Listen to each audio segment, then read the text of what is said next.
ಒಬ್ಬ ಹಿರಿಯ ಹಾಗೂ ಮುತ್ಸದಿ ರಾಜಕಾರಣಿ ಮಾಜಿ ಪ್ರಧಾನಮಂತ್ರಿಗಳು ಸನ್ಮಾನ್ಯ ಎಚ್.ಡಿ. ದೇವೇಗೌಡಜಿ ಅವರನ್ನ ಭೇಟಿ ಮಾಡಿ ಅವರ ಆರೋಗ್ಯವನ್ನು ಕೂಡ ವಿಚಾರಿಸಿ, ಇನ್ನು ಇತ್ತೀಚೆಗೆ ನಮ್ಮ ಪ್ರಧಾನಮಂತ್ರಿ ನರೇಂದ್ರ ಮೋದಿಜಿ ಅವರು ಶಾಂಘೈ ಶೃಂಗಸಭೆಯಲ್ಲಿ ಭಾಗವಹಿಸಿದ್ರು. ತದನಂತರದಲ್ಲಿ ದೇವೇಗೌಡಜಿ ಅವರು ಪ್ರಧಾನಮಂತ್ರಿಗಳಿಗೆ ಒಂದು ಪತ್ರವನ್ನು ಕೂಡ ಬರೆದು ಅವರಿಗೆ ಅಭಿನಂದನೆಯನ್ನು ಕೂಡ ಸಲ್ಲಿಸಿದ್ರು. ಇನ್ನು ಅಮೆರಿಕದ ಅಧ್ಯಕ್ಷ ಟ್ರಂಪ್ ಅವರ ಸವಾಲನ್ನ ಎದುರಿಸಿ ಯಾವ ರೀತಿ ನರೇಂದ್ರ ಮೋದಿಜಿ ಅವರು ಜಪಾನ್ ಮತ್ತು ಚೈನಾ ಪ್ರವಾಸವನ್ನ ಯಶಸ್ವಿಯಾಗಿ ಮುಗಿಸ್ಕೊಂಡು ಬಂದಿದ್ದೀರಿ, ಒಂದು ದಿಟ್ಟ ಹೆಜ್ಜೆಯನ್ನ ಮೋದಿ ಅವರು ಇಟ್ಟಿದ್ದಾರೆ, ಇವೆಲ್ಲವನ್ನು ಕೂಡ ಶ್ಲಾಘಿಸಿ ಪತ್ರವನ್ನ ಬರೆದಿದ್ರು. ನಾನು ಕೂಡ ಶಿಕಾರಿಪುರ ಪ್ರವಾಸದಲ್ಲಿದ್ದೆ. ಪತ್ರಿಕೆಗಳಲ್ಲಿ ಮಾಧ್ಯಮದಲ್ಲಿ ನೋಡಿದಾಗ ನನಗೆ ತುಂಬಾ ಸಂತೋಷನೂ ಕೂಡ ಆಯ್ತು, ಹೆಮ್ಮೆನೂ ಕೂಡ ಆಯ್ತು. ಇಂಥ ಇಳಿ ವಯಸ್ಸಿನಲ್ಲೂ ಸಹ ಮಾಜಿ ಪ್ರಧಾನಮಂತ್ರಿ ದೇವೇಗೌಡರು ಅವರ ದೇಶದ ಬಗ್ಗೆ ಇಟ್ಟಿರ್ತಕ್ಕಂಥ ಒಂದು ಕಾಳಜಿ, ನರೇಂದ್ರ ಮೋದಿಜಿ ಅವರ ನಾಯಕತ್ವದ ಬಗ್ಗೆ ಅವರು ಇಟ್ಟಿರ್ತಕ್ಕಂಥ ಒಂದು ವಿಶ್ವಾಸ, ಇವೆಲ್ಲವೂ ಸಹ ಯುವ ರಾಜಕಾರಣಿಗಳಿಗೆ, ನಮ್ಮಂತವರಿಗೆ ಎಲ್ಲರಿಗೂ ಕೂಡ ಒಂದು ರೀತಿ ಮಾದರಿ. ಹಾಗಾಗಿ ಅವ್ರನ್ನ ಭೇಟಿ ಮಾಡಬೇಕು, ಅವರ ಆಶೀರ್ವಾದನ ಪಡೆದುಕೊಳ್ಬೇಕು, ಅವರಿಗೆ ಅಭಿನಂದನೆ ಸಲ್ಲಿಸಬೇಕು, ಅವರ ಮಾರ್ಗದರ್ಶನವನ್ನು ಪಡೆದುಕೊಳ್ಬೇಕು ಅಂತ ಹೇಳಿ ನಾನು, ನಮ್ಮ ಪಕ್ಷದೆಲ್ಲ ಹಿರಿಯ ಶಾಸಕರು ಬಂದು ಅವ್ರನ್ನ ಭೇಟಿ ಮಾಡಿದ್ದೇವೆ.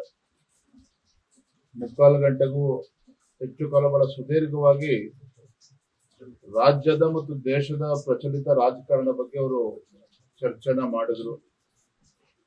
ಅವರ ಹಿಂದಿನ ಆಗಿದ್ದಾಗ ಆ ದಿನಗಳನ್ನು ಕೂಡ ಮೆಲುಕು ಹಾಕ್ತಕ್ಕಂತ ಪ್ರಯತ್ನವನ್ನು ಕೂಡ ಮಾಡಿದ್ರು.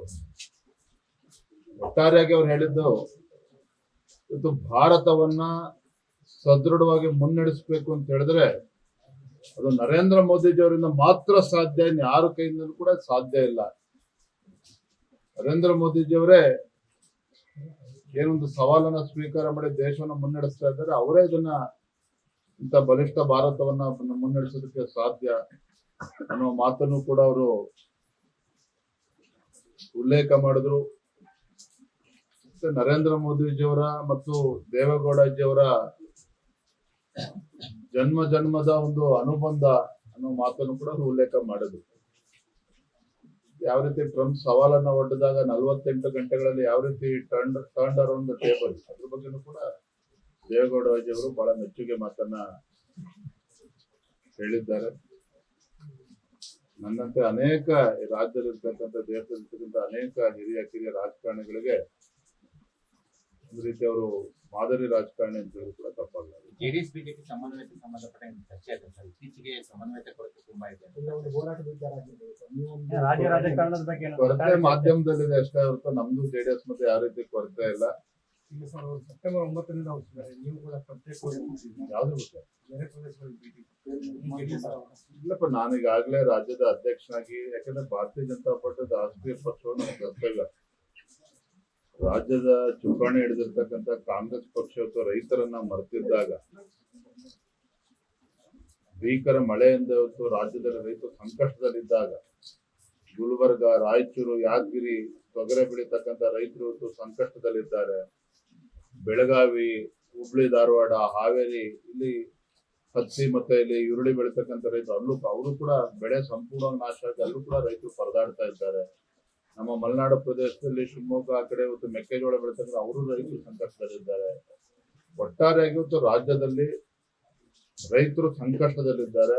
ಆ ನಿಟ್ಟಿನಲ್ಲಿ ಭಾರತೀಯ ಜನತಾ ಪಾರ್ಟಿ ಅಧ್ಯಕ್ಷನಾಗಿ ನಾವೆಲ್ಲ ಜಿಲ್ಲೆಯ ಅಧ್ಯಕ್ಷರಿಗೆ ಪತ್ರ ಬರೆದಿದ್ದೇನೆ. ಎಲ್ಲ ನಮ್ಮ ಶಾಸಕ ಮಿತ್ರರು, ಸಂಸದರು ಕರ್ಕೊಂಡು ಜಿಲ್ಲೆಯಲ್ಲಿ ಪ್ರವಾಸ ಮಾಡಬೇಕು ಅಂತ ಕರ್ತವ್ಯ